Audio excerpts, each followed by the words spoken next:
Zoning out, അതായത് നമ്മൾ വെറുതെ ഇങ്ങനെ ചിന്തയിലാണ്ടിരിക്കുന്ന അവസ്ഥ. ഇത് നമ്മൾ വിചാരിക്കുന്ന പോലൊരു നിസ്സാര കാര്യമല്ല കേട്ടോ. പലരും ഇതിനെ തെറ്റിദ്ധരിക്കാറുണ്ട്. പക്ഷെ ഇതിന്റെ പിന്നിൽ ശരിക്കും അതിശയിപ്പിക്കുന്ന ചില മനഃശാസ്ത്രപരമായ കാര്യങ്ങളുണ്ട്. അപ്പൊ നമുക്കിതിലേക്കൊന്ന് ആഴത്തിലിറങ്ങിച്ചെല്ലാം, അല്ലേ? നിങ്ങൾക്ക് എപ്പോഴെങ്കിലും ഇങ്ങനെ തോന്നിയിട്ടുണ്ടോ? നല്ല തിരക്കുള്ളൊരിടത്ത് ഒരുപാട് ആളുകളുടെ ഇടയിലിരിക്കുമ്പോൾ നിങ്ങളുടെ മനസ്സ് മാത്രം വേറെവിടെയോ ആയിരിക്കും.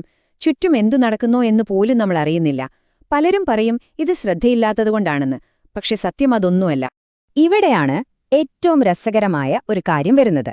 നമ്മൾ ഈ സോണിംഗ് ഔട്ടിനെ എങ്ങനെ കാണുന്നു, മനഃശാസ്ത്രം ഇതിനെ എങ്ങനെ കാണുന്നു എന്നതിൽ ആനയും ആടും പോലത്തെ വ്യത്യാസമുണ്ട്.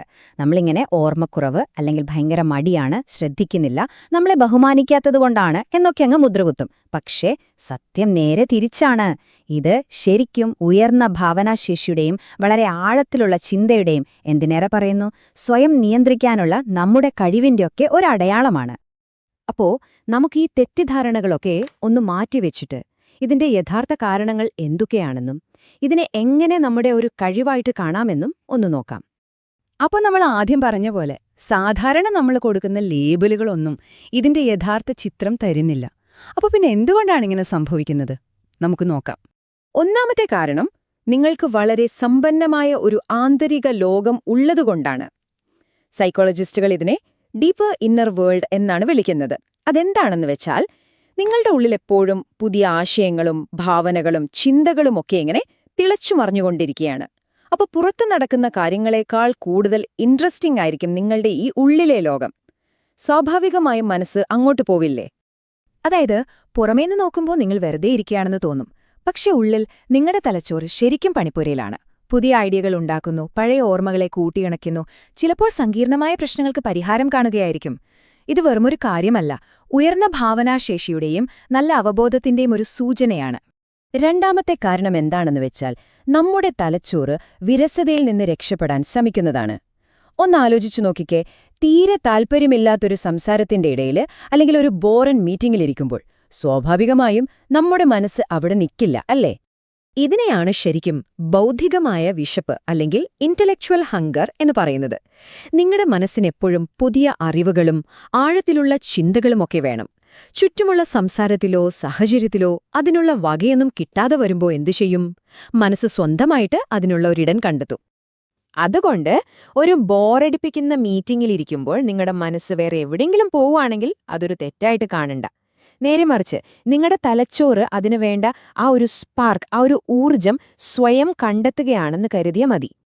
ഇനി മൂന്നാമത്തെ കാരണം, ഇത് വളരെ പ്രധാനപ്പെട്ട ഒന്നാണ്. നമുക്ക് ഒരുപാട് സ്ട്രെസ്സും ടെൻഷനും ഒക്കെ വരുമ്പോൾ അതിനെ നിയന്ത്രിക്കാൻ നമ്മുടെ മനസ്സ് തന്നെ കണ്ടെത്തുന്ന ഒരു സൂപ്പർ വഴിയാണ് ഈ ദിവാസ്വപ്നം കാണുന്നത്. അതായത് നമ്മുടെ ചിന്തകളും ചുറ്റുമുള്ള സാഹചര്യങ്ങളുമൊക്കെ കൂടി ഒരുപാട് സ്ട്രെസ്ഫുൾ ആകുമ്പോൾ തലച്ചോറിന് താങ്ങാൻ പറ്റാത്തൊരവസ്ഥ വരും. ഇതിനെയാണ് കോഗ്നിറ്റീവ് ഓവർലോഡ് എന്ന് പറയുന്നത്, ഒരു തരം മെന്റൽ എക്സോഷൻ.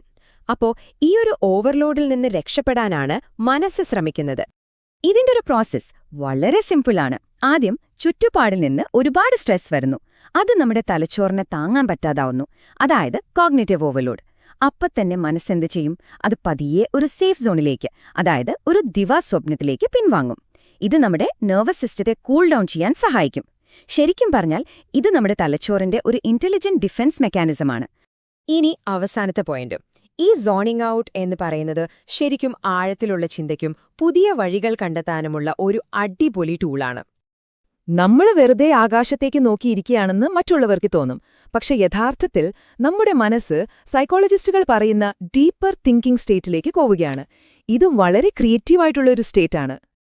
ഈ ഒരു അവസ്ഥയിലാണ് നമ്മുടെ തലച്ചോറ് അതിന്റെ പീക്ക് പെർഫോമൻസിൽ പ്രവർത്തിക്കുന്നത്. ഒരു ബന്ധവുമില്ലെന്ന് തോന്നുന്ന പല ഐഡിയകളെയും തമ്മിൽ കണക്ട് ചെയ്യാനും കോംപ്ലക്സ് ആയിട്ടുള്ള പ്രശ്നങ്ങൾക്ക് സിമ്പിളായ പരിഹാരങ്ങൾ കണ്ടെത്താനുമൊക്കെ ഈ സമയം നമുക്ക് സാധിക്കും. അപ്പോ നമ്മൾ ഇത്രയും നേരം സംസാരിച്ചതിൽ നിന്ന് ഒരു കാര്യം ക്ലിയർ അല്ലേ? നമ്മുടെ മനസ്സ് ഇങ്ങനെ അലഞ്ഞു തിരിഞ്ഞു നടക്കുന്നത് ഒരു വീക്ക്നെസ് അല്ല, അതൊരു സ്ട്രെങ്ത് ആണ്. അതുകൊണ്ട് ഇനി അടുത്ത തവണ നിങ്ങളുടെ മനസ്സ് എങ്ങോട്ടേക്കെങ്കിലും പാറിപ്പോകുമ്പോൾ സ്വയം കുറ്റപ്പെടുത്താതിരിക്കുക. ഒന്നോർത്താ മതി, അത് നിങ്ങൾക്ക് ശ്രദ്ധയില്ലാത്തതുകൊണ്ടല്ല, നിങ്ങളുടെ മനസ്സ് കുറച്ചുകൂടി ആഴത്തിൽ ചിന്തിക്കുന്നതുകൊണ്ടാണ്. അതുകൊണ്ട് നിങ്ങളുടെ അലയുന്ന മനസ്സിനെ അതിന്റെ പാട്ടിന് വിട്ടേക്കുക. അത് ചിന്തിക്കട്ടെ, പുതിയ ലോകങ്ങൾ കണ്ടെത്തട്ടെ. കാരണം ഓർക്കുക, ലോകത്തിലെ ഏറ്റവും മികച്ച പല ഐഡിയകളും ഉണ്ടായിട്ടുള്ളത് ഇതുപോലുള്ള നിമിഷങ്ങളിലാണ്.